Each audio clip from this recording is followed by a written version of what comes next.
Hello guys, isa na namang i-unbox natin. Ayan o. Pinili ko sa Shopee. Yan, kararating lang. So, isa siyang hair clipper ng aso o pusa. Ayan. So, ito. Samahan niyo akong mag-unbox guys. Yan. So, excited na siya o. Excited na ang aking tape. Yan o. See? Tignan natin ang laman. Yan, tapi, tignan natin ang laman tapi ng iyong gunting tapi ng clipper. Ayan. Ayun, ito siya positive. Meron siyang clipper. Meron siyang wire, charging wire. Wala nga lang kasamang charger. Tapos, meron siyang tawag dito sizes ng sukatan ito ng kung gaano kahaba ang pagupit. Ayan, istorbo naman itong aking Tapos, meron siyang panlinis. May maliit na brush. Dali mo na tapi. Ayan, excited na siya magupitan. Yan, ito yung sinasabi kong brush, panglinis doon sa ngipin ng clipper. Tapos meron siyang lubricant. Yan, para dumulas yung clipper. Okay, yun lang ang laman. Tapos meron siyang guide manual. Ayun. So, ito na siya. Excited na itong aming alaga. Ito yung aming alaga. Gugupitan na namin siya. Tapos lang siya mag-aligo. Kaya iti-testing na natin itong clipper. Ready ka na ba? Tapi? Gugupitan ka yan, Okay guys, tara. Gugupitan na natin siya. Testing natin. Okay. So guys, ilalagay natin itong niya. Pang control.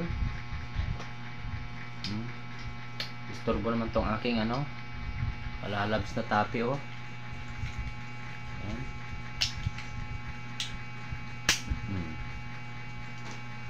Tapos, ayun. Guys, hindi gaano siyang maingay. Sakto lang. Kasi pag sobrang maingay, matatakot ang ating alaga. Dahil, magtataka siya, bakit may maingay. Subukan na natin, Ang totoong, kinakain niya, guys. Kinakain ng clipper ang buhok ng alaga natin. So, anong magandang gawin? Subukan natin ang lagyan ng pampadulas. Ito. Oil. Lagyan na natin ng lubricant para madulas. Maganda siya, hindi siya masakit. Mandar na yan, pero hindi siya masakit. Okay.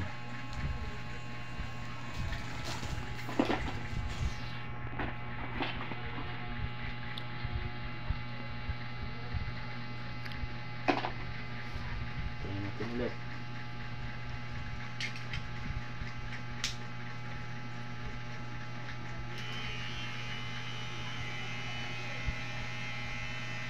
Ay, ganun pa rin guys. So, tignan mo, nakain niya. So, medyo pangit. Tanggalin natin. Ayan na. Ay lang. Up. Ayun yung magpagupit. Uy, matalas. Matalas siya.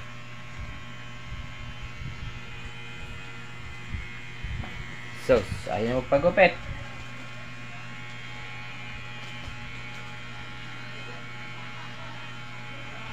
Yun, yan kita nyo matalas. Yun nga lang. Matalas siya.